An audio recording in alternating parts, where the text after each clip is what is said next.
going to. Can you see the? Yeah. Can you broadcast and you go ahead, and I'm going to try and get Caroline in, okay? Yeah, I'm going to tell everyone we're having some difficulty, so we'll leave it a couple of minutes. Mm-hmm.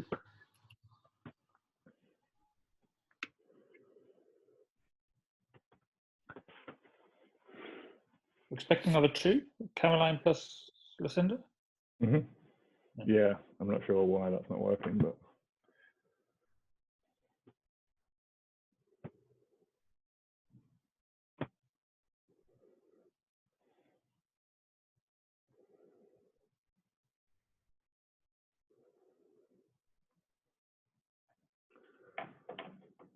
Hi everyone, we've just started this webinar. Sorry, we're having some classic pandemic year style technical difficulties. Just with Linda and Caroline getting in, so just bear with us and we'll get going as soon as we can.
Hi, yeah, sorry to the people who've just joined. We're just having a little bit of difficulty, so we're going to get going with difficulty getting Caroline and Lucinda in. So we'll get going at slightly delayed, and then hopefully Caroline can join us as we get going.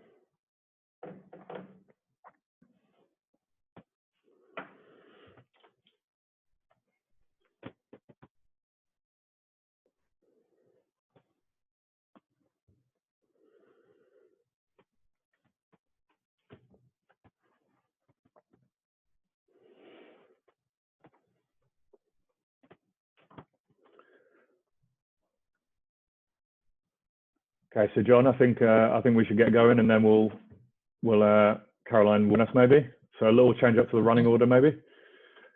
Okay, hi everyone. So sorry about the delay. Like I said, we're just trying to work behind the scenes to get Caroline in. Not sure why, because we did a test run earlier and it was working. So I know she's probably the star of the show. So we'll try and make do with Sir John and I. So obviously, for those of you who don't know, I'm sure everybody registered through the Counter Extremism Project. So just a quick word on CEP. So CEP is a New York-based international policy organization, and I'm one of the London-based advisors for Counter Extremism Project. So I'll talk you through why I wanted to do this. I think you can tell by the title of the webinar, Islamism Bridging the Atlantic Divide. I think really, particularly since the Samuel Paty attack, and then the follow-up attacks in Nice, and then a few other incidents as well, there's been an awful lot of media scrutiny, international backlash even, on France in particular's response to its extremist threat and its terror threat. I think there's been a sense, particularly in France and in other countries as well, that's been, I mean, to be honest, there's been a sense that there's almost been kind of victim blaming for some of the terrorist attacks in some of the media coverage. So I think what's caused a bit of disquiet and resentment in France especially is that maybe we were expecting an international backlash from the likes of President Erdogan and Imran Khan and things like that, but maybe not so much from people who should be France's friends in this fight. So what we wanted to do was just try and explain what France is confronting and how European attitudes problem is shifting as well. So when Caroline joins us, probably suffering a little bout of imposter syndrome because we've got Sir John Jenkins, my fellow co-panelist here. So he's a former diplomat for the Foreign Office, been the British ambassador to a number of countries. Am I right in saying Libya, Iraq, Saudi Arabia, lots of different countries in the Middle East? And he's a senior fellow at Policy Exchange as well, and has just launched actually a new project called Understanding Islamism. So I think that's really, really important, is that clearly what's shown up in the last few months is there's a bit of a cultural divide growing. And I think particularly on Islamism, the Atlantic Ocean is looking a little bigger than it looked previously on the way Europe and the United States are looking at Islamism, both extremist from a social cohesion threat, but also from a radicalization challenge as well. Most importantly, why Sir John's expertise is relevant here is that he led the 2014 UK Government Muslim Brotherhood review. So obviously that was an internal review, the summary findings of which were published online. So he has traveled all around the world, interviewed Islamists from the Muslim Brotherhood and people around the Muslim Brotherhood. So what Sir John doesn't know about Islamism probably isn't worth knowing, and he's probably forgotten more about the Muslim Brotherhood and Islamist groups than most people. And then we've got Caroline. Hopefully she's going to join us. I think she probably can't hear me say this, so I won't try and embarrass her too much. But she's absolutely fearless and tireless, I think it's fair to say. She's a commentator, a director, a writer, an essayist, works for Marianne at the moment, but I think most pertinently for this discussion, she also used to be a columnist for Charlie Hebdo, and sadly saw some of her colleagues and friends murdered in the January 2015 attack as well. So hopefully we'll hear from Caroline a bit later on. But so John, I'm going to put you on the spot. Would you mind kicking us off with your segment? I think the way we'll run this is if Caroline gets in, we'll go Sir John, Caroline, and then me. If Caroline gets in a bit later, then Caroline can go last. But then participants, if you've got questions, drop them in the Q&A, and then each of us will say a few words, and then we'll open it up to a Q&A. Obviously, we're starting a bit delayed, so we'll probably go on a little bit longer as well. So sorry if some people need to leave. But so John, maybe you can talk to us a little bit about how understanding of the Islamist challenge is shifting throughout Europe.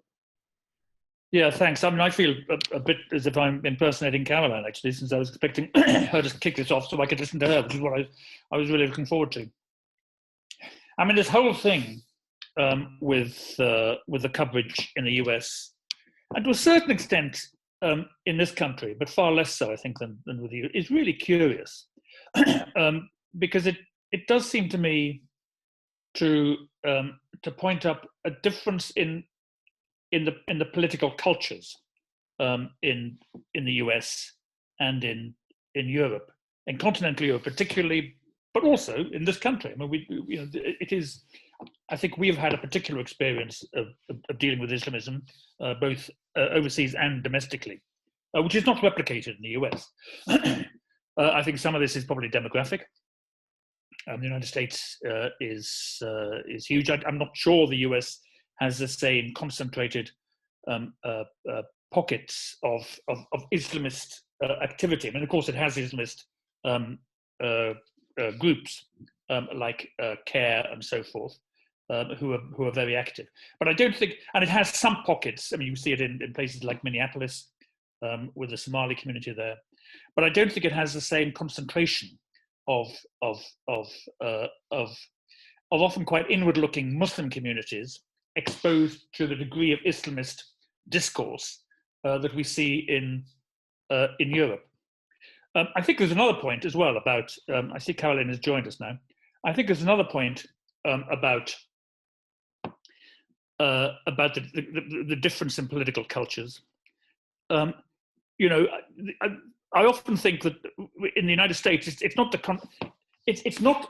most important document is not the Constitution. It's Tocqueville's Democracy in America, and you know his explanation of this argumentative, very localized, a very diverse set of associations of civil society, as it were, which created a particular sort of political community.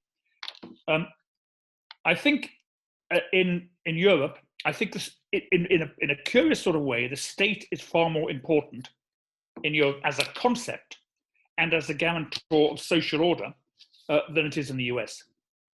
And at the heart of this is the question of law, for me, at any rate. And it's very interesting. I mean, if you look at the draft law that the Macron government has brought forward. I mean, one of the key elements in this is the demand, essentially, that everybody recognise the absolute primacy of French law, secular law. This is not new, because it's exactly what you find in the Austrian Islam Gazettes. And the Austrian Islam Gazettes is actually the oldest law concerning the integration of Islam into Europe, to my knowledge. It originally dates from 1912. It was rewritten in 2015 at the insistence and with the cooperation of the Islamic faith community, the Islamische Glaubensgemeinschaft in Austria. And what that says is that it prescribes a set of rights and obligations. And one of the obligations is to acknowledge the supremacy of Austrian law. You find the same actually in the German Grundgesetz, which was written after the war as part of the attempt to create or reconstruct a liberal democratic republican state in Germany, and that says that these laws apply to the whole of the German nation, and they are also in some sense universalizable, which is the sort of Kantian concept about the moral basis for law. And this struck me because I was looking at at some of the stuff on Twitter the other day. Some of the stuff coming out of the United States, Shadi Hamid and others and so forth, are talking about the banning of the CCAF, the Collectif contre l'Islamophobie en France, and saying this is actually anti-Muslim and the rest of it, and Islamophobic, blah, blah, blah, blah. Now, it may or may not be, but the way you test this is in a court of law. And this has just happened in Austria, where the previous ban on the hijab and the niqab, the veil, in kindergartens has just been challenged in front of the Austrian Constitutional Court. The Austrian Constitutional Court has struck it down. The government may return to this and reword the law, but essentially, the way you litigate and adjudicate these disputes, which are essentially disputes about social issues, fundamentally about social order, is in a court of law, and that court of law is secular. And this is where the real distinction between the secular order in Europe and Islamists rests, because it rests on this distinction between a law which has been in development in Europe for 1,500 years, coming out of Roman law and Germanic customary law and so forth, which is resolutely secular, which forms a basis for a political community and a political process which itself is bound to that rule of law and law based on revelation. And law based on revelation is unquestionable. Is not you can't interrogate it because by definition it's revelation. So there is a fundamental conflict at the heart of this Islamist versus the secular state polarity. So when people say it's all a question of multiculturalism and integration and the rest of it, they're missing the point. They really are missing the point. And if you are the French state, and of course even in Europe, the state, the French state, I mean, Caroline will know more about this than I do, but the French state coming out as it did out of the revolution with the Coup de Napoleon and the long 19th century, and particularly the long 19th century struggles with the Catholic Church, which produced the 1905 legislation which essentially reconciled, well, it enabled the two parties to come to an agreement. This is all encoded in history in the same way as the German Grundgesetz is encoded in is a product of German history. The same way that the Austrian Islamgesetz or Verfassungsgesetz and so forth is a product of history. This is all part of a particular secular history which Islamists contest. Now they will say that all they want to do is to be recognized as full citizens, but they are recognized as full citizens. I think there's a lot of false claims made about what actually has happened, and I think this is a problem. In terms of actually how the politics of this have played out, I won't speak about France, but I can speak about Germany and Austria. It is very interesting to see how in the last 10 years, the public discourse about Islamism as a matter of concern, as a matter of public concern, a concern about social order, because integration is a function of social order, has become more acute. And it's been taken up by government in a way it wasn't maybe 10 years ago, certainly in Austria. There's always been an interesting set of publicly available documents on these matters, in Germany in particular, but also in Austria, to a certain extent the Netherlands, from the domestic intelligence agencies. So in Germany, the Bundesamt für Verfassungsschutz and the similar organization in Austria, which describe Islamist attitudes on a whole range of social issues as essentially as verfassungsfeindlich. They call this is inimical to the constitution, and the constitution itself, which is the Grundgesetz, sets out a number of fundamental rights that everybody who is a citizen of Germany, this was the original West Germany, then it's federal Germany today, is obliged to uphold. And those rights are the standard rights that you will see about equality, gender equality, equality before the law, respect for a range of human rights, and so forth, all of which are contested by Islamists. So this speaks to this issue, which I've written about, and you've written about Islamism as an ideology that contests the fundamental basis of the secular state. And this is, and I'll shut up in a minute, but I want to bring Jürgen Habermas into the conversation, because I think it is very interesting to see how in Germany this question has been debated for the last 50 years, the question of what it means to be a good citizen. And this attempt to reconcile what Habermas describes as liberal democracy and the civic republican tradition. And the two things are different. And if you look at what happens in the United States, the sort of commentary you get in the United States, a lot of it is about a conception of liberal democratic values, whatever that means. But in practice, I think it means sloppy thought. And I think actually it's a civic republican tradition, which is stronger in Europe. It should be stronger in the United States, given that it is a republic. But it seems to be stronger and that's where the heart of the conflict lies. And I'll shut up there because I've got someone at the door.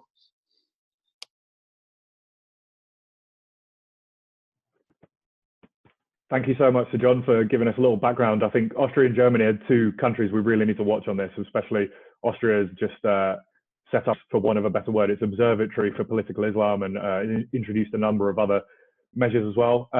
Apart from that, I'm so glad to say Caroline has actually managed to to get in.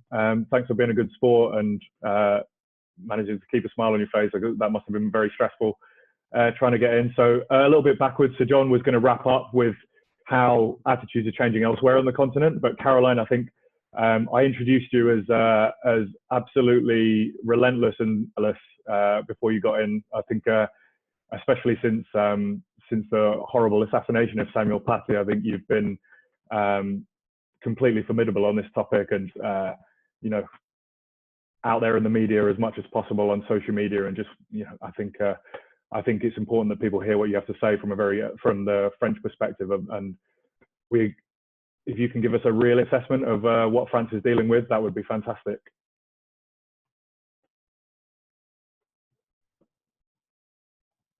I think you're still on mute. I'm coming. Thank you so much, Lime. Sorry, do you hear me? It's okay, yes. Thank you, and sorry for this technical late, really sorry. To explain the situation we are dealing with, I will go a little bit sooner than even the beheading of Mr. Paty, because myself, I discovered this more than a cultural misunderstanding, this huge gap between France's perception and the American one about Islamism almost now 15 years ago. When I was journalist at Charlie Hebdo, I was in the middle of this turmoil of the cartoons affair, dealing with the fact that in front of us, we were having very harsh comments and false accusation already at that time, coming from the New York Times, already almost the same newspaper as today, actually, distorting what we were doing, distorting what Charlie Hebdo was. And my biggest fear at this time was that it will create so much bad perception that at the end of the day, it would have really put us at risk. Because, for example, when we tried to explain that Charlie Hebdo was an anti-racist newspaper, laughing, but not for the pleasure of laughing, for the necessity of informing about fanatism, doing cartoons about all kind of religion, all kind of extremists. We try to explain what was the idea of, for example, the cover of Charlie Hebdo that cost the life of my colleague was a pure anti-racist cover, putting Mohammed on the side of Charlie Hebdo, saying that he didn't recognize himself with the crazy ones, the fundamentalists, instrumentalizing his name to commit horror. And the Mohammed of Charlie Hebdo was saying, it's so hard to be loved by assholes. What means definitely there is a difference between the prophet and the followers, the fanatic followers of this prophet. It was our way to reconcile the necessity to inform about the cartoons affair, the Danish cartoons, the fact that the Danish citizens were under death threats at this time, and the fact that we needed to also to keep the line of Charlie Hebdo, which has always been anti-racist. Well, 15 years after that, what happened? So you imagine the situation. It's a newspaper, a leftist, anti-racist, secularist newspaper, who just tried to show cartoons to explain the polemic that started before us, because it started in Denmark with Danish cartoons. That has nothing to do with the French secularism. It's really a question of freedom of press, actually. And because we did publish those cartoons to inform, 10 years after that, my colleague has been killed in cold blood. And already there in 2015, I remember many colleagues, journalists that I was hoping honestly will, at least after the killing, will finally start to help us to kill the cultural misunderstanding, to explain that Charlie Hebdo was not Islamophobic at all, why we did that, to help us to defend freedom of press. It happened with some of them, but just some, and many others. At that time, it was also English and American news journalists.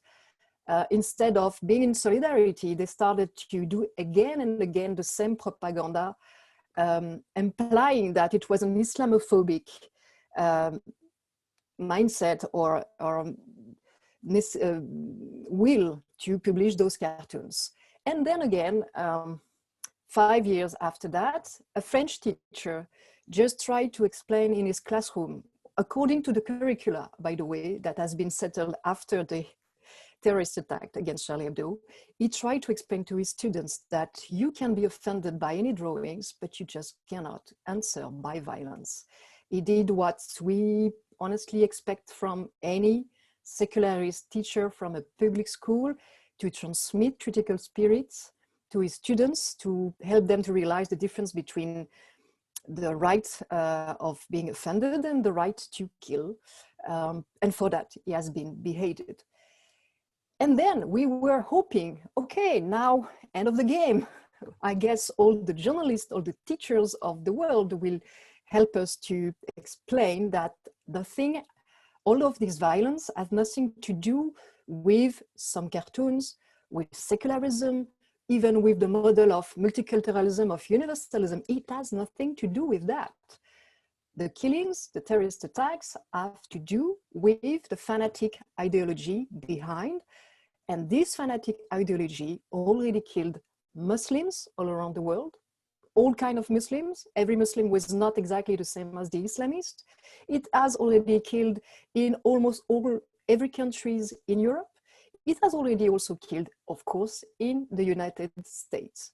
But still, knowing that, we saw for days, and for us it was even painful as the beheading, honestly, because to watch, to read, again in the New York Times, again in the Washington Post, but also on CNN, in Associated Press, in many, many media, to read journalists, instead of explaining, doing what we can call a victim blaming. Because what they did was to explain that if France was targeted by the Islamists, was because the fault of France, of French secularism, of French drawings. It's a little bit like if you explain to someone who just have been raped that you somehow deserve it because you're wearing a skirt. And as rape occurred quite all over the planet, it seems really odd to be said, to be lectured and patronized this way, that it's French secularism that explains why France is more targeted. So let me maybe say what I think is why we are, yes, sometimes more targeted than other countries, but honestly, Nigeria, 2 days ago has been targeted. Muslim countries are more targeted than France by the Islamists. Is it because they are too secularist? I'm not sure of that. The reason that we are dealing with a lot of terrorist attacks is simple. We have a lot of radicals because we have a far more important first Muslim population than in the USA, for example. And inside this population, the youth has been radicalized by propagandists, by political groups, including political groups that are using sometimes, yesterday they were spreading hatred against the USA. Until after 9/11, it was all about hating the USA. I would say that the American soft power did a pretty good job because they noticed and they thought about it. They theorized the fact that they needed the State Department, particularly. They needed to explain to the youth of Europe that they don't need to hate the USA because they respect diversity, because there is far more opportunities for minorities there. And they're very happy to observe that now the youth in France is mostly hating France. But still, the issue is that it's not because of French secularism or because the lack of jobs or because of the economic crisis that some French Muslims, and sometimes not French Muslims, because can I remember that the last terrorist attacks was refugee arriving very lately in France. It was a young Pakistani, for example, that probably is listening more to BBC medias than the French media's debate on those issues. So sometimes it's not even French Muslims, but even if we talk about French Muslims, they are radicalized since the Gulf War, since the 90s, and since the dark years in Algeria, by very specific political groups that we know. We learn to who they are. we know now very well, and I think it's a common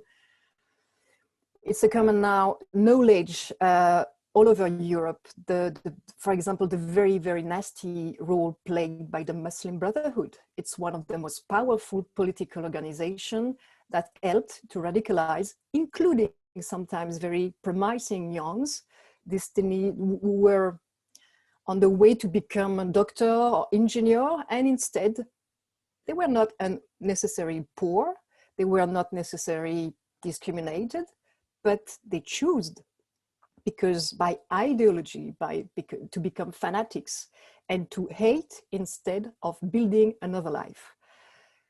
This is what we should explain when we are journalists. And honestly, it will help us to be in solidarity against this kind of fanaticism. Instead of that, again, what we read, what we saw was absolutely, absolutely a shame. There was even hoax, pure defamation, pure disinformation about France. In the middle of a very critical moment where we are under a lot of threats, where we know that the game of the Islamists is to organize a campaign, and especially the Muslim Brotherhood network all over the world, and where they have allies, and they have a lot of allies, including secularists sometimes, including non-religious people in the US, for example. This network is leading, with the help of the Turkish president, is leading a campaign against the bill of Macron about separatism. And we know why. Because in this bill, for example, there is something we try to prevent the very vicious influence of the Turkish president. Turkey today is influencing and is training almost half of the imam in France, and not in a progressive way, in a very, very radical, intolerant way. So this is why the Erdogan president is so furious about this bill, because it's going to cut some influence inside our country. But there is other aspects in this bill that is never mentioned in the Washington Post or in the New York Times. For example, most of the bill is about hate speech, regulating hate speech. It didn't start with the Samuel Paty beheading. It started before with the Christchurch protest. It's actually a work that the President Macron started with the Prime Minister of New Zealand after the racist and anti-Muslim terrorist attack that occurred in New Zealand. This is part of the bill against separatism, regulating hate speech, controlling the funds that unfortunately, some politicians are giving to radical organizations. This is simply the bill. It could be explained this way. When it's explained as a policy against Muslims, as a war against Muslims, as an Islamophobic bill, everybody that is writing this should be very, very aware that is contributing to a hate campaign from the Islamist network that can put French life at risk. Not only the life of the French president, that is definitely in a very, very sensitive area, but also everyone representing France outside, our ambassadors, everyone is at risk, because when you say that a country is Islamophobic, what you're saying for the Islamists and the radicals is that this country is an enemy to Islam. If you're declared an enemy to Islam, you deserve to be killed. This is what the Islamists, this is what Al-Qaeda believe, and the last communique of Al-Qaeda is very clear about that. And this is why we had to do something. And when I say, because I'm working on those 8 groups since years, we had to do something about an organization, and I know that John Jenkins talked about the CCEF, the Collective Against Islamophobia. It's a very difficult topic. It's a very difficult topic because if you see that from outside, and especially if you're not a specialist of Islamists, of Islamism and those networks, you can think it's just a basic anti-racist organization that, and it's absolutely needed, that is working on racism against Muslims. If CCEF was that, I will support them. I would support them. I'm coming from minority fight. I'm coming from the fight against discrimination, the fight against homophobia.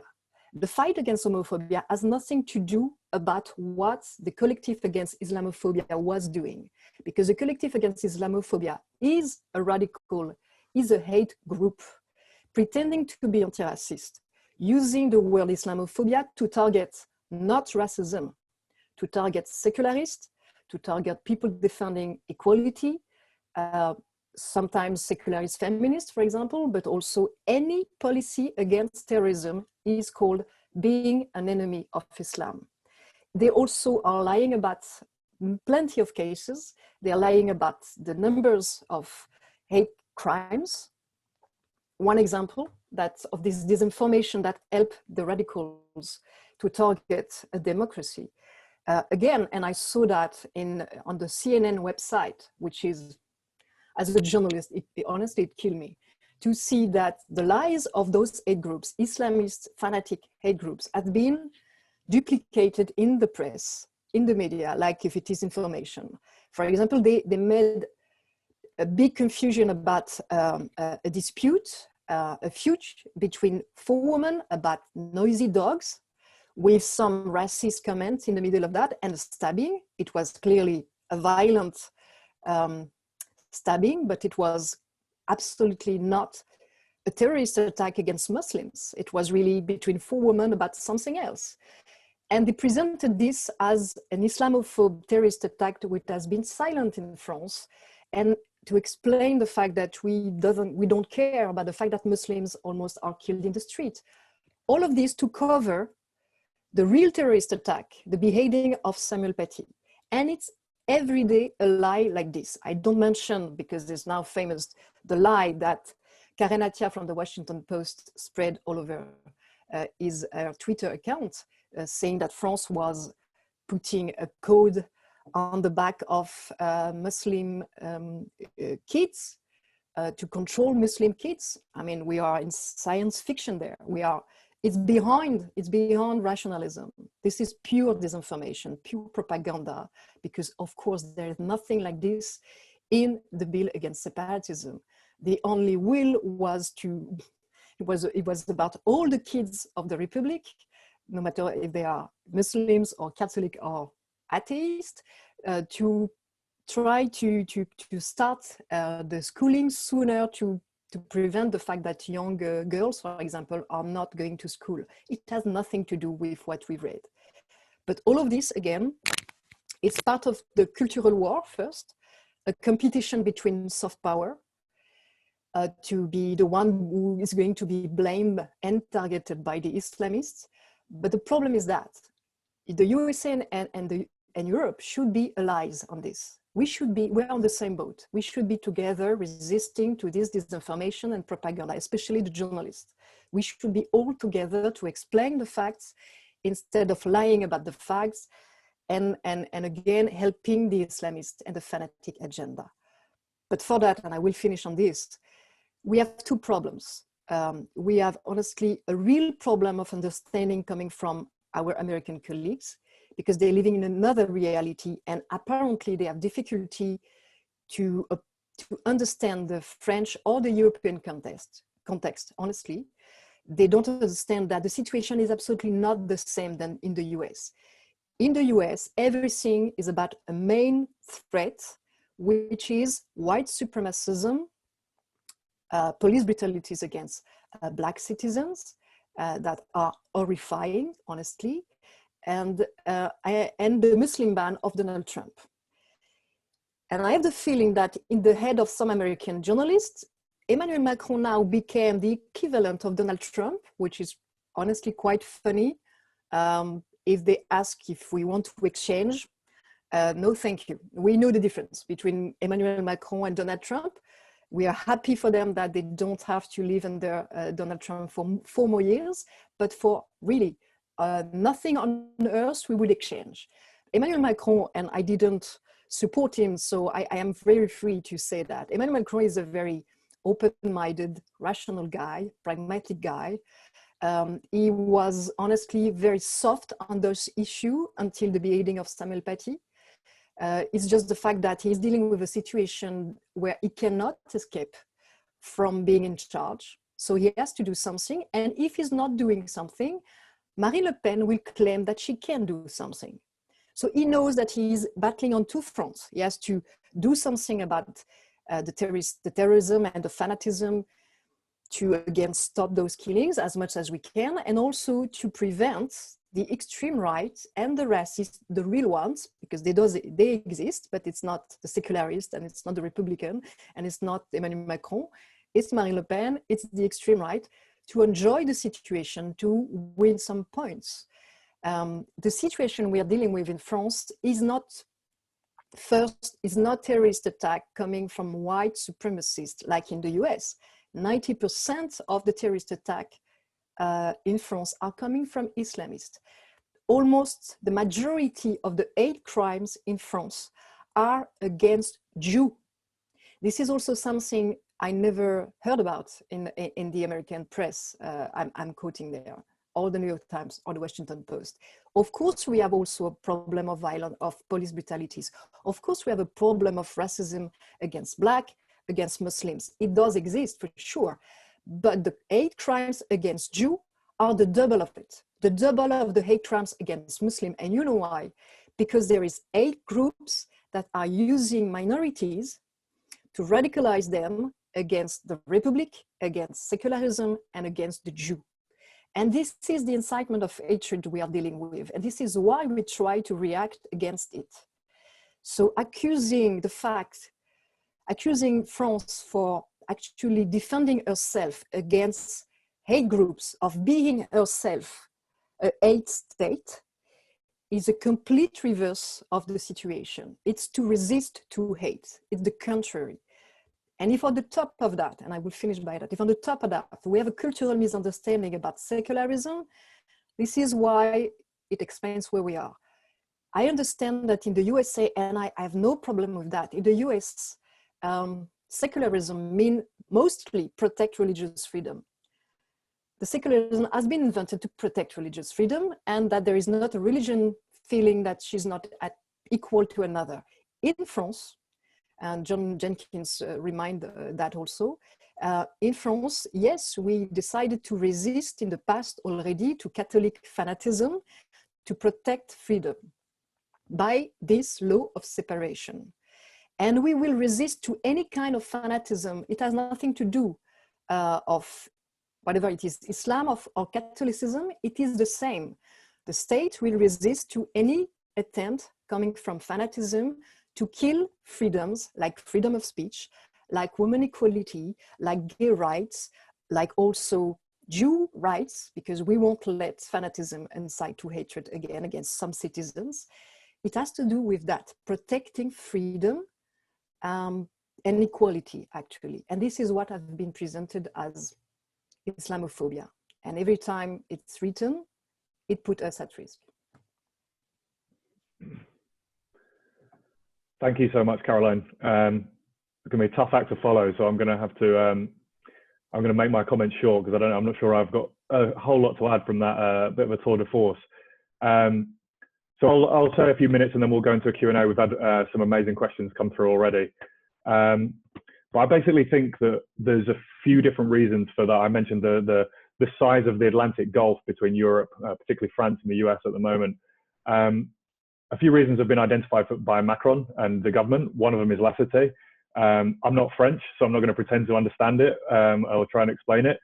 The other one that's also been identified by the government is the French universalist approach, as opposed to the kind of multicultural approach that we have more in the Anglosphere. And I think what's been really disappointing recently is seeing what is inherently, Caroline and Sir John have outlined this perfectly, it's seeing what is inherently a political problem through a lens of race and ethnicity, which understandable because so many kind of cultural institutions and cultural elites now in the UK and the US, that is their primary frame of reference now for looking at the world is this kind of race-based lens, this identity politics, this intersectionality.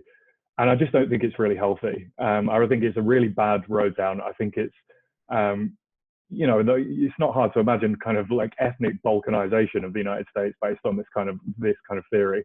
But when we've seen it manifest itself in this, it's impossible for some kind of legacy media institutions to see what Macron wants to do through any other lens than like this beleaguered minority community. And I think that's just insulting to the vast majority of Muslims who are not extremists, to say that this is Macron versus the Muslims of France or something like that. I mean, look at, you go all the way back to Mohammed Marat's attack, France's first experience with homegrown jihadi radicalization. We've got the first 3 people he killed were non-white French soldiers, paratroopers. A couple of them were North African origin. The most recent attack in Nice, we had a Brazilian migrant murdered, you know, leaving kids behind. The French police officer who was murdered by Amedy Coulibaly before the hyper-cache supermarket siege, she was a black French police officer. So to make this an issue of race between, you know, evil white French people and France's minorities is just so wrong. It's French people of all religions, of all ethnicities and races against the extremists. And I think that's really important. And it's been so disappointing to see this framed through a race issue. But then we seem to be doing that with a lot of issues right now. And like I said, I don't think it's healthy, but I'll climb down off my high horse about that one. The other problem I think is a little bit of detachment. So when I was reading about some of the coverage that Caroline so eloquently mentioned, I couldn't help but feel that there was a detachment from the horror of the violence that we were seeing. It was like talking in the abstract. It was like, how can we quickly go from the fact that a school teacher has had his head cut off in a sleepy suburb of Paris to talking about colonialism or, you know, all sorts of whatever it is, like this displacement of the narrative. This is not an abstract. Like, this is not normal to have school teachers' heads getting cut off in the street. It's not normal to have people at a concert or on a cafe terrace on a Friday night gunned down. That's not normal.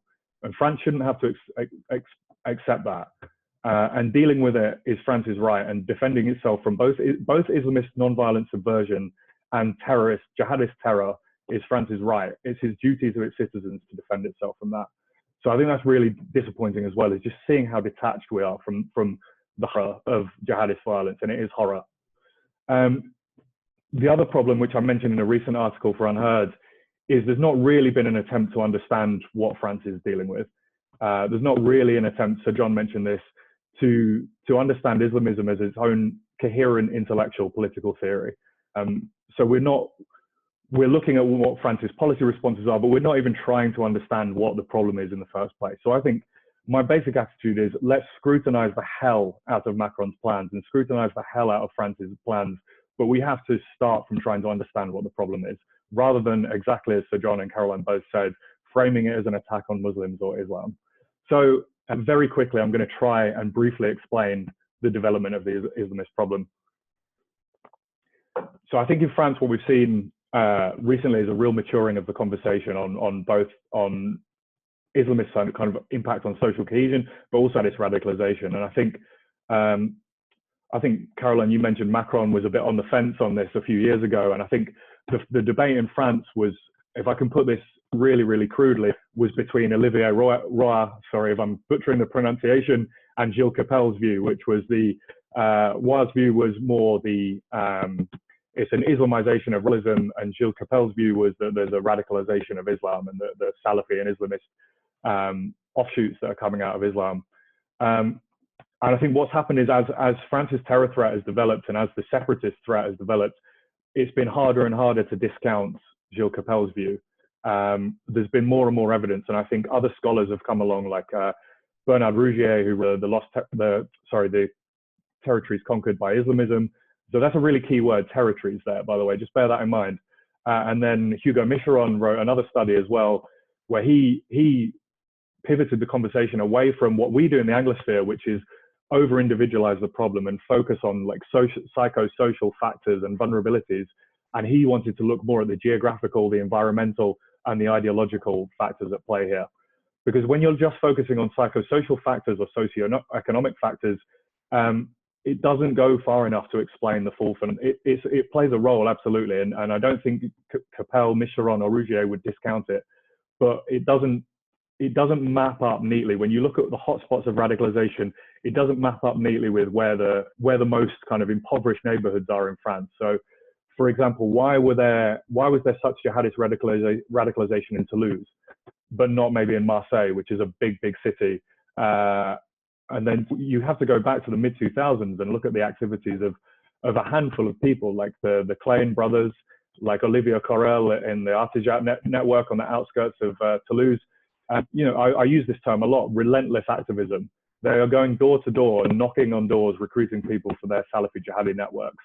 And then the second question is, like any, and I'm not calling this an insurgency, but as we know from counterinsurgency theory, insurgents need populations, sympathetic populations to survive.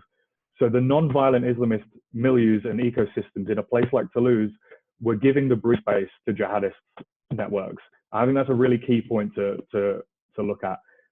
Jihadist terror cannot survive without a broader constituency around it, of logistical supporters, of funders, all the way outside of sympathizers and apologists. And I think what France is saying now is that the size of that constituency around the jihadists, the sympathizers, the apologists, the minimizers, the equivocators, is far bigger than it was a few years ago. Why is that? The non-violent Islamism is part of the reason for that. And if you cut off that milieu around them, you cut off the oxygen to the jihadist networks. That's, I think, key, and I think that's correct. I really do think that's correct. This is not talking about criminalizing non-violent Islamists if they're not breaking the law, but it's recognizing how they play a part in this picture. So how do we get to this point? I think what we've seen is, Caroline mentioned the Muslim Brotherhood, and so John obviously I defer to his superior knowledge on the Muslim Brotherhood. But what we saw in France is again, it comes down to relentless activism. The organizations masquerading as Unitarian groups or NGOs and think tanks. And what they really did was manage to politicize identity, like French Muslim identity. So instead of this just being about a relationship between a citizen and God, now this is, the Muslim Brotherhood exploited things like Palestine, exploited the hijab controversies, and made a politically agitated cohort in among its followers. Then on top of that, what you have is a Salafi layer. So Salafists have emerged. There's been a growth of Salafist ideology in recent years in France. So on top of this already politicized, agitated cohort, now we have this kind of religiously obsessed, fundamentalist Salafist cohort. And obviously I know that there's quietist Salafism as well, which is very much a private faith and just conservative interpretation. But what we've seen, sometimes you hear it said that there's been a Salafization of Islamism and a brotherization or an equinization of Salafism. So you've got Salafis who are politically agitated and politically angry and hostile to France. And when you've got the two things coming together here, when Macron talks about separatism, this is not a figment of his imagination. This is a recognition of a deliberate strategy. So Islamist Qaradawi, the most influential Islamist in the world today, openly advocates for forming what he calls, this is his words, not mine, Muslim ghettos in Europe. So withdraw from the society, take what you can from Western society, but don't let it corrupt your beliefs. Don't let the materialism corrupt you. And then you have the Salafi activism as well, which is the concept of loyalty and disavowal, loyalty to everything that falls within their kind of fundamentalist interpretation, but disavowal of everything else. So we have this really cut off and communities withdrawing in France. This does two things. This creates a social cleavage, which is really dangerous, but it also makes it completely fertile terrain for jihadist recruiters. We have politically angry, religiously obsessed cohorts that, it's like, it just makes the jihadist life so much easier. And like I said, gives that breathing space, to terrorists. And I think that what the Samuel Paty assassination so different is that we saw these two worlds, these two problems collide in the most gruesome fashion. So we saw a young jihadi latch onto a kind of the social cohesion breakdown around that issue, around the issue of blasphemy, around the issue of the Charlie Hebdo cartoons. So it wasn't just about a jihadi committed to violence. It was about a pupil's parent launching a campaign. It was about a preacher, a radical preacher in the neighborhood from Pantin nearby, who drummed up a campaign. So he's not a jihadi, but he's drummed up a campaign against this preacher. And then you've got pupils pointing out Samuel Paty outside the school. This is not just an issue of one single lone wolf or a disturbed individual. This is a whole environment that's happened around this murder. And that's the problem. These two problems, the social cohesion problem, the jihadist radicalization problem, collided with Samuel Paty's murder. And to me, it proved France's doubts and concerns right. The irony is, we saw, if you go back to his first flirtation with this jihadist wave, with Mohammed Marat, we saw the same signs there. Sued Marat, his sister, after he executed Jewish school children at point blank range, said she was pro brother, and she was in this Salafi Islamist network in Toulouse. So what Sued Marat says is almost more instructive than anything that Mohammed said or did. She's not a jihadi herself, but she sympathized with this murder and said was the right thing to do. She detests Jews. She detests people who massacre Muslims. So that just shows how much ideological oxygen that these groups are giving to this murder. And I think just as a side note, I think it has been said recently, you know, there are moderate interpretations of Islam, like more along the lines of maybe Catholic liberalism, but that's not what France is dealing with. France is dealing with a kind of creative and very radical withdrawing element. So we're not talking about people who are openly Islamists. We're talking about people who masquerade their activities, or we're talking about who are openly radical, like the preacher who drummed up the campaign against Samuel Paty. So I just think at this stage, just to round off, it's no longer good enough. I think the Anglosphere needs to catch up with France on this. It's no longer good enough to talk about jihadist radicalization in terms of troubled individuals, lone wolves and stuff like that. It's not enough. It's not correct, and it's not enough. It's no longer good enough to accuse anyone who's concerned by this problem of racism. It's not good enough anymore. We're too far into this fight. It's not good enough to France fascist for trying to defend itself. We're too far into this fight to call France fascist. For what is, I looked at the separatism bill, it's not even controversial. Like, it genuinely is not controversial. I can't stress enough, let alone it being fascist. And then most of all, we can't deny there's a problem. It's not good enough to deny that there's a problem anymore. So I think we just need to, I mean, Caroline put this better than I could, but you know, this is all of our fight. You know, this is all of us against the extremists. This is not an issue of blasphemy or anything else like that. On that note, I'm done. So, Caroline and Sir John, you can unmute, and I'm going to go for some questions, I think. Can you both still hear me? Awesome. Yes. Great. So I'm getting our questions texted through. So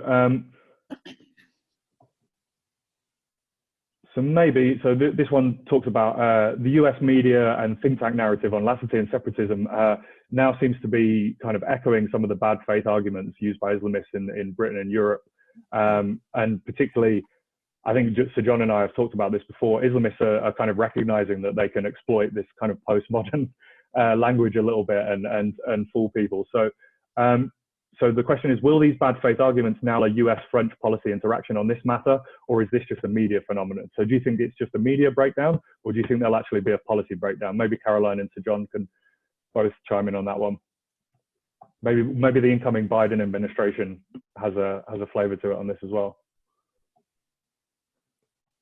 If I can start first, I really want to thank you, Liam, because you incredibly eloquently described exactly the precision of what you said. This is what we need, this precision of an intellectual description of what is going on.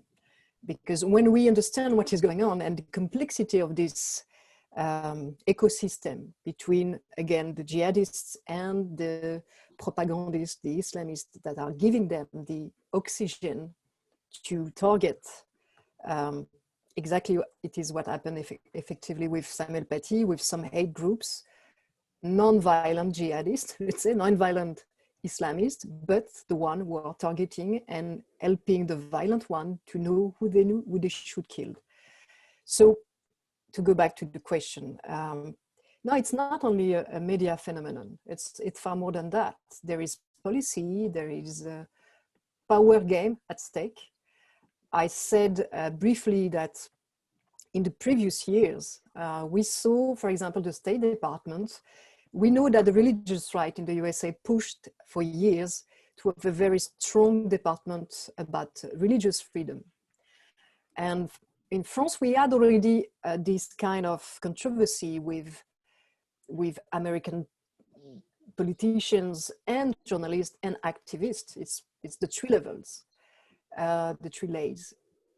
But for example, a bill we took against some cults like the Scientology, according to French Secularism, if you are using sacred feelings to manipulate people and take money from them, yes, you can be condemned. This is something that, according to some report of the State Department, is considered as an attack on religious freedom. So that's the long path. But it was not, at that time, it was just making us laugh. Okay, it's cultural misunderstanding, different kind of approach about those subjects. In the middle of the campaign, we are now facing death threats, and since 8 years, almost one terrorist attack every 2 months. This is completely different. But again, yes, there is three layers. There is the politicians that sometimes, because they look on this or through the religious freedom angle, if they are right-wing, or through the identity politic level, if they are leftists and liberals. So as you said, the identity political glasses are not the good one to understand what is going on, because it's sometimes radicalized minorities coming after other minorities. And this is something that the identity policy doesn't understand. It's not in the mindset of, in this way of thinking the world. So it's far more than just a media problem. We are dealing with organizations, activists that are funded by American networks that are in France helping the Islamists to give the oxygen to the violent ones. I agree with Caroline. I mean, it's you know, there was a sort of, especially the Biden administration coming in. You know, the Trump administration, you could never really tell where they were going to be on any particular issue, and so it wasn't, you know, so it wasn't consistent. And if it was consistent, you know, what did it mean? Nobody quite knew.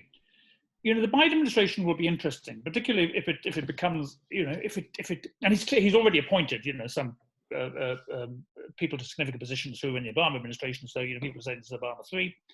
And you look at the way that the Obama administration looked at political Islamism in the Middle East throughout the period of the Arab Spring, just after the Arab Spring, and so forth. And this reflected a sort of standard American position on Islamism, which is that effectively in the Middle East or in Islamic majority countries, particularly those with authoritarian leaders, these are the authentic expression of a democratic alternative. And you see this going back to the early 50s under the Eisenhower administration. And some of it comes, I think, from an American tradition of open-mindedness to revolutionaries, which goes back, of course, to the 18th century. Some of it is also because of a mood, I think, in academia and in think tanks. I mean, if you look at the Middle East Studies Association, what they produce in the United States, if you think of what a lot of the think tanks on the sort of liberal end of the democratic end of the spectrum, which constitute actually the majority of think tanks, certainly the best funded think tanks in the US, there is a certain amount of sympathy actually with Islamists. This idea that Islamists are Democrats is complete nonsense.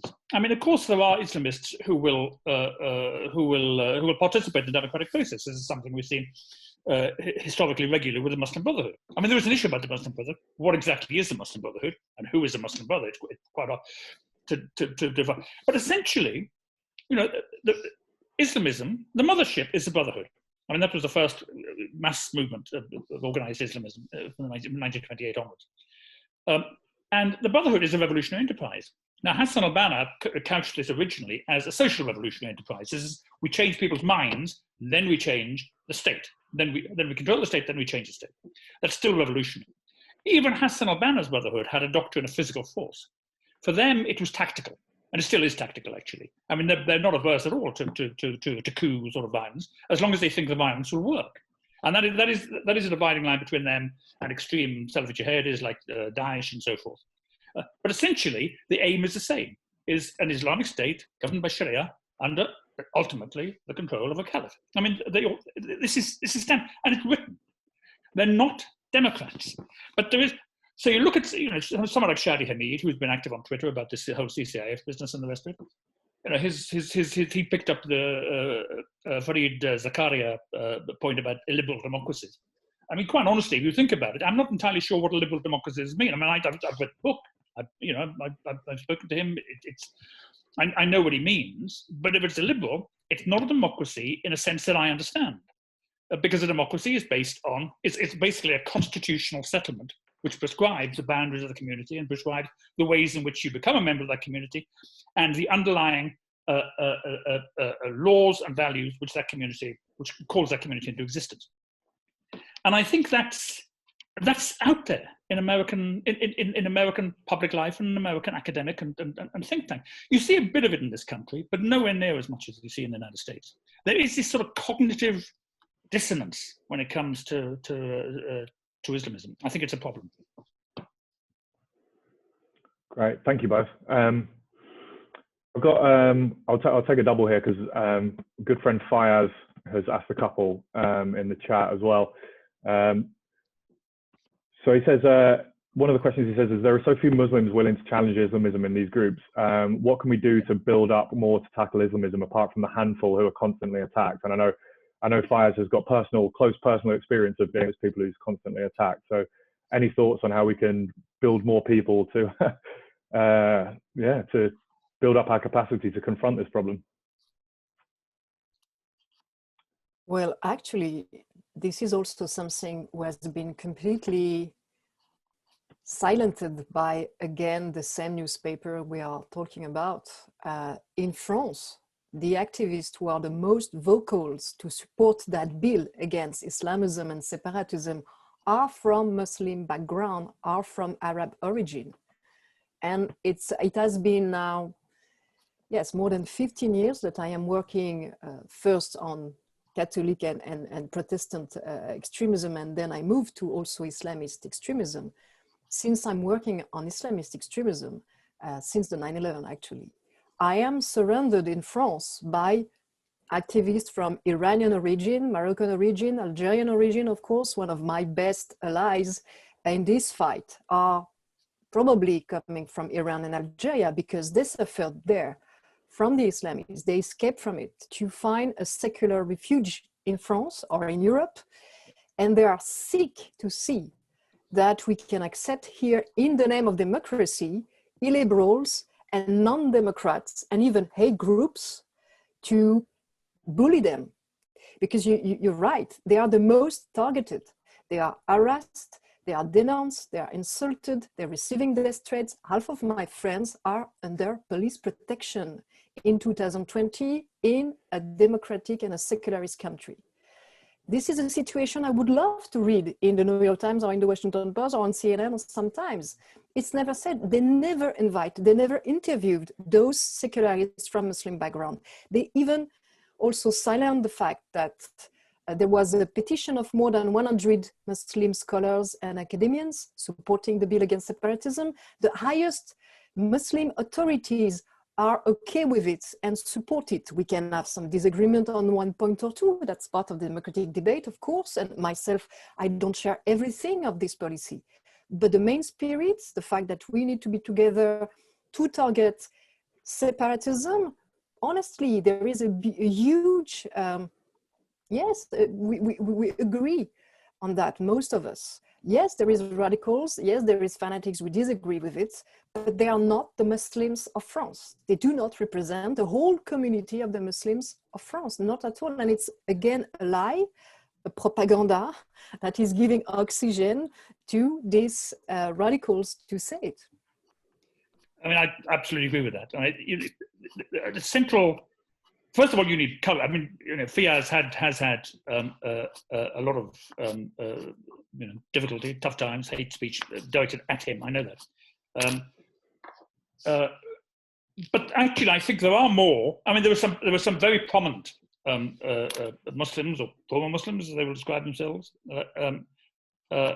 secular Muslims who will combat this. I mean, in France, you have someone like Kamel Daoud who talks about this a lot, a great Algerian novelist. Mohammed Safawi is a slightly more controversial character, but he's spoken against Bassam Tibi in Germany, Ahmed Mansour. There's a fantastic interview with Ahmed Mansour recently on Deutsche Welle, where because he was like Majid at Quillen was a radical himself, and the interviewer says, "What stopped you being a radical?" And he said, "Well, I read Nietzsche and Freud." So some of this may be about reading Nietzsche and Freud. So he stands up against it. Sharon Atesh, who runs a mosque in Berlin, is part of this. There's a number of people out there. If you look at the polling, and an important thing to say is that Islamism is not Islam. There is a massive distinction between the two. Islam is a 1,400-year-old, civilization, discursive tradition containing everything, a faith tradition, a civilization, all the sort of things that great religions are. What Islamists do is reduce this to a text, to a textual, to a narrow, epistemologically impoverished textual interpretation. It's what Aziz al-Azmi calls l'islam vécu and l'islam du texte. So it's a lived Islam and Islam of the text. And Islam vécu is what I think of as Islam. And Islam du texte is what Islamists go for. If you look at the polling, if you look at something like the Arab Barometer, or indeed the annual Arab Youth Survey, which is done by, it's done by a company based in Dubai, and people have questions about the polling, but it's consistent in what young Muslims in the Middle East want is security, jobs, prosperity, and they want an end to religious extremism. So actually, if you look, and what Islamists try and do is convince you that Islamism is Islam, because that's the trick they pull. There was a very good French Senate report on this in the summer, which talks about the normalization of Islamist discourse. I mean, you've spoken about this, Liam, yourself, and I think this is, which is something actually we also saw in the Aubin report, for example, in 2004 in French schools, the normalization of this sort of discourse in French schools. And it's this normalization of discourse that governments have allowed, because they've been worried about getting into that space. And this isn't about reforming Islam. I mean, reforming for me is nonsensical. It's not something that anybody outside Islam can do or even talk about. This is something that's going to happen, and Islam has had many reforms in its 100-year-old history in any case. But having this more capacious understanding of what Islam is helps you distinguish that from Islamism. Now, I know Fiaz actually, I think he agrees with this, and I think it is important. Getting more people to speak out is difficult because of the threats of violence. And of course, the threats of violence, like at the heading of Samuel Paty, are essentially a challenge to the laws, to social order and to the laws of a secular state, which is why, of course, it's important to combat them. And if the state doesn't combat these sort of manifestations, you can't expect ordinary Muslims to do it. Right, thank you both. Two questions, I think, because we're slightly over, and I know people have probably got meetings and things they know to, but I took a bit of a liberty because we were a bit late getting started. The first one is quite a technical question, but something that I've been thinking about is, I think with the dissolution of the two, what Minister Darmanin called Islamist officines or officine Islamist, I'm not sure how that quite directly translates to English. Maybe Caroline, you can enlighten. But I think what we've seen is Islamist-leaning groups at the very least, or groups in the Islamist org in the UK and the US offer their support to those groups, and Turkey as well, actually, for that matter. So is there a risk now that by dissolving these groups in France, actually what we're going to see is them continuing their operations on a European level or an international level, in which case, I guess most countries would actually have to be joined up on this. I hope that wasn't too long. And then the second question, I think, just to round it off, is about how the Charter and now the Samuel Paty assassination, how that fits into actually a kind of continuity from the Danish cartoons issue all the way back to the Salman Rushdie affair as well. Do you think we're withdrawing? Are we slowly withdrawing from our values on this issue, or is there enough time to turn the tide?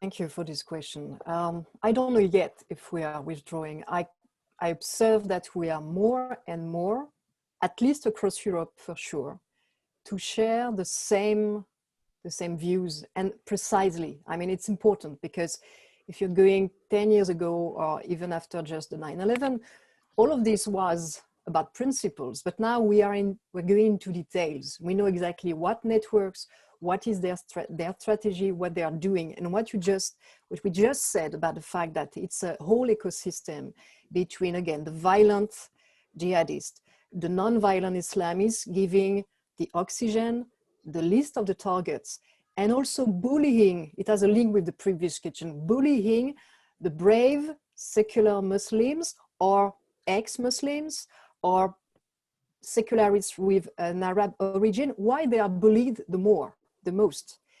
Because they need to sign on them to have this narrative that the West is oppressing the Muslims. Because of course, if it is a fight between fundamentalists and modernists, and it is the case, and this fight didn't start with the 9/11, it even didn't start with the Salman Rushdie affair.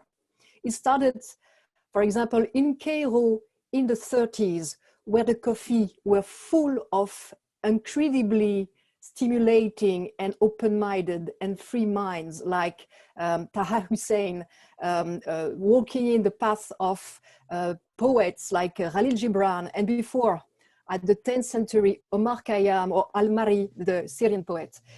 This tradition of Arab secularism, free thinking, the love for liberties, freedom, exists in the Arab world. It has been poisoned, it has been killed, almost, it still exists, but honestly, they paid the price first because the Islamists, the fanatics, came after them. And they are organized and they are financed, and sometimes they're financed by Western governments. We saw that with the Muslim Brotherhood in the 30s. The UK, the British Empire financed them, thinking it will be good to divide the opposition. And we saw that the same with the Hamas. We saw that so many times to help the fanatics in order to devise, to have a geopolitical strategy. And at the end of the day, helping the fanatics is only killing liberal view, modernity, and democracies. And at the end of the day, the democracies are targeted by this ecosystem of non-violent Islamists and violent Islamists. And to answer your question about what is next, my biggest fear is that, for example, yes, after the dissolution, the Collective Against Islamophobia, which is, to my view, the most dangerous organization today in terms of giving a list of targets, going to Arab Channel, saying that France is oppressing Muslims like if we were China with the Uyghurs, because they are presenting it that way. And people who don't know the situation on the ground can believe it. And can honestly, if in the case of Uyghur, I will understand somehow some radicalization, because the treatment of Muslims there is absolutely insane. And and all the Muslim countries should be brave on that file and should denounce what is going on with the Muslim Uyghurs. And I personally met the leader of them, one of the leaders of them, and I support them since years. And we were not so numbered. We were just a few years ago. So CCIF, the Collective Against Islamophobia, is going to be helped from now in the US by the organization named as CARE, the American Council Muslim Organization, that we know perfectly in Europe is connected to the Muslim Brotherhood. It's even considered as a terrorist organization in the Emirates. But we know also that in the US, it's absolutely not discussed. They appear in the public debate as a regular Muslim organization. Nobody talked about their radicalization. Nobody talked about their hate speech. So they're going to be powerful together and in a position to influence more and more the American media, the American politician, and to bully us from there, to bully the secularists in Europe, to bully the modernist Muslims in Europe more, for sure, with money. So I am very concerned about that. So my hope, honestly, is what we're doing now. My hope is to build this network, at least through together in Europe. And honestly, there is also in the US some Democrats and liberals who are fed up with this way to be blind about fanatics and hate groups. They understand, because they are smart enough, that, for example, the Black Lives Matter is fantastic for the US, it's probably good for here, but it has nothing to do with the subject we discussed. We are discussing about a different thing. They are smart enough that the identity politic is not the key, or the human rights also approach is not the key to understand what we are doing now, because it's more complex than that, simply that. So this is my hope. I absolutely agree with that. I think this point about the secular moment in our politics is really important. I mean, this goes back. If you read Albert Horane's Arabic Thought in the Liberal Age, or Georges Combe's Pensée politique de nos mondes arabes, or indeed Kim Grattas's recent book about 1979, the turning point of 1979, we tend to forget that this happened, that there was a secular moment, and still is actually a secular moment in the Middle East, because we let ourselves be distracted by ideas about authoritarianism, about tyranny, about revolution, and all these sort of things, which are important, but mislead us about the essential nature of what we're dealing with. And I think governments, I mean, we've seen it here, and we've seen it in the United States, like dealing with organizations like the Muslim Council of Britain, the Muslim Association of Britain, to a certain extent, Mend and Cage as well in this country, like the CCIF. And actually, they've got links with CCIF as well. I mean, they've offered London as a base to them, which, the idea that London will become a sort of Londonistan again because all these people migrate here would be disastrous. Because governments find it easier to have gatekeepers to communities, to think of them as homogenous communities with everybody thinking the same way, and then to have gatekeepers to them, not recognizing that they're actually minorities. These are small numbers of people. It's like Twitter. In this country, what is it? 26% of people want the population of this country on Twitter, and of those, about 5% are idiots. But these idiots are the people who actually dominate the discourse, and that's what happens with Islamism. And in the end, given everything that's happened, everything we've talked about, a liberal government, a Republican government, a liberal democratic government cannot be neutral about threats to social order, about the people who reject the very underpinning, the legal and conceptual underpinning of the liberal democratic order. You cannot. I think governments have tried to square the circle and pretend you can, that all a government is a referee refereeing a match. But even a football match, a boxing match, has rules. And these rules are for government to enforce. Even Habermas would say this. Well, I think that sounds like a pretty perfect note to end this discussion on. John, I think if you want to dominate the Twitter discourse a bit more, we need to get you a profile picture on Twitter, first of all. That's the first step.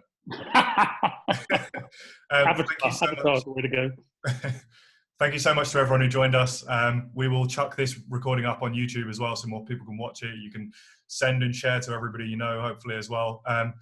Thank you so much to my co-panelists, Sir John Jenkins and Caroline Forrest. Like I said, bit of imposter syndrome next to YouTube, but I think that was a really worthwhile discussion. And hopefully we've done what we set out to do, which is try to explain the divide a little bit more. Okay, thank you both. Thank you so much. Thank you. Bye-bye. I sent you a message, Caroline, by the way. Okay. On the chat. I will see it. Okay, I will see it.